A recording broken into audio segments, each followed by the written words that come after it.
शिवसेना उद्धव ठाकरे गटातील अंतर्गत नाराजीवर अखेर तोडगा निघाला। जिल्हा समन्वयक दत्तात्रय वानकर आणि युवा शहर प्रमुख विठ्ठल वानकर यांनी पक्षातून बाहेर पडण्याची भूमिका घेतल्यानंतर अवघ्या 24 तासातच माघार घेतली। वानकर परिवाराला शिवसेनेनं आजपर्यंत भरभरून दिलं, तरीही जिल्हा समन्वयक दत्तात्रय वानकर आणि युवा शहर प्रमुख विठ्ठल वानकर यांनी पक्षातून बाहेर पडण्याची भूमिका घेतली होती। त्यानंतर शिवसेना ठाकरे गटाच्या वरिष्ठ नेत्यांना त्यांची समजूत काढण्यात यश मिळालं। वरिष्ठ नेत्यांकडे दूरध्वनीवरून त्यांनी मनातील खतखत बोलून दाखवली। त्यानंतर वानकर बंधूंची सूचना विचारात घेऊन ज्येष्ठ नेते पुरुषोत्तम बर्डे यांच्या नेतृत्वाखाली महापालिका निवडणुकीसाठी 7 सदस्यांची सुकाणू समिती नियुक्त करण्यात आली। त्यानंतर शनिवारी सायंकाळी ज्येष्ठ नेते प्रकाश वानकर यांच्या उपस्थितीत हॉटेल ऐश्वर्या इथं पत्रकार परिषद घेऊन वानकर बंधूंनी पक्षातच कायम राहणार असल्याचं जाहीर केलं। यावेळी शिवसेना उपनेत्या अस्मिता गायकवाड, मुख्य समन्वयक पुरुषोत्तम बर्डे, जिल्हा प्रमुख गणेश वानकर, संतोष पाटील आदी उपस्थित होते। माझ्या बंधूंनी नाराजी व्यक्त केल्यानंतर घरात बैठक झाली, त्यांच्या तक्रारी ऐकल्या।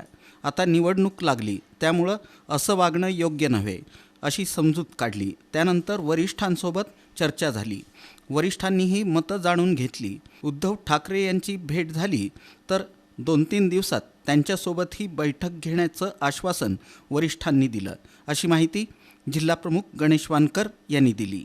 बंधूंचा स्थानिक आमच्या पदाधिकाऱ्यांबरोबर जे काय मतभेद होते ते वरिष्ठ पातळीवरच्या आमच्या नेत्यांनी, माननीय उद्धव साहेबांनी, माननीय विनायक राऊत साहेब, अनिल देसाई साहेब, त्याचबरोबर आमचे चंद्रकांतजी खैरे साहेब, अनिल कोकीळ साहेब या सर्वांनी मिळून जी आमची तक्रार होती, ती आमच्या बंधूंची तक्रार होती, ती ऐकून घेतली आणि त्यांचं समाधान केलेलं आहे।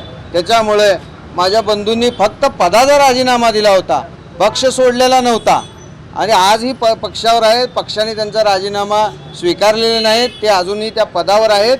येणाऱ्या महानगरपालिकेला महाविकास आघाडीचा घटक पक्ष म्हणून शिवसेनेच्या वतीने आम्ही सर्व पदाधिकारी अतिशय समन्वयानं महाविकास आघाडीचा घटक म्हणून काम करून येणाऱ्या महानगरपालिकेवर महाविकास आघाडीचा झेंडा फडकवू।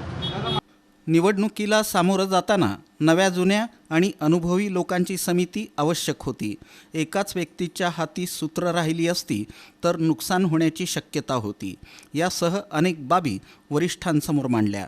माजी खासदार विनायक राऊत, माजी मंत्री अनिल देसाई, संपर्क नेते चंद्रकांत खैरे, संपर्क प्रमुख अनिल कोकीळ यांनी आमचं ऐकून घेतलं, असं युवा शहर प्रमुख विठ्ठल वानकर यांनी सांगितलं।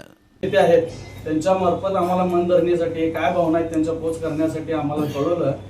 आदरणीय अस्मिताताई असतील, बर्डे साहेब आहेत, संतोषजी पाटील साहेब आहेत, त्यांनी संपर्क पण साधला आणि आमच्या भावना काय ते वरिष्ठ पातळीवर पोहोचवल्या आणि ते आता भावना आमच्या दूर झालेल्या आहेत। आमचं म्हणणं पक्षाने ऐकले आणि समन्वय समिती करून महानगरपालिकेचे अधिकार ह्या सर्वांना दिल्यामुळं आता जे काय आमचं राजीनामा सत्र असेल किंवा जे काय आहे ते आमची खतखत दूर झाले ना आम्ही आता आमचे मतभेद संपलेले। आदरणीय दासरी साहेब जे आहेत त्यांच्या एकट्याकडे अधिकार दिलेले होते, ते अधिकार एकट्याकडे न ठेवता सर्व जे काय समन्वय समिती आता या ठिकाणी झाली, मी नावं सांगितले, त्या समन्वय समितीला अधिकार दिल्यामुळं आमचे राजीनामा आम्ही माघारी घेतलेले आहेत आणि पूर्व पदावर आम्ही एक दिलाने, एक मनाने, एका ताकदीने आम्ही या ठिकाणी काम करू आणि येणाऱ्या महापालिकेवर आम्ही आमचा भगवा झेंडा फडकवू।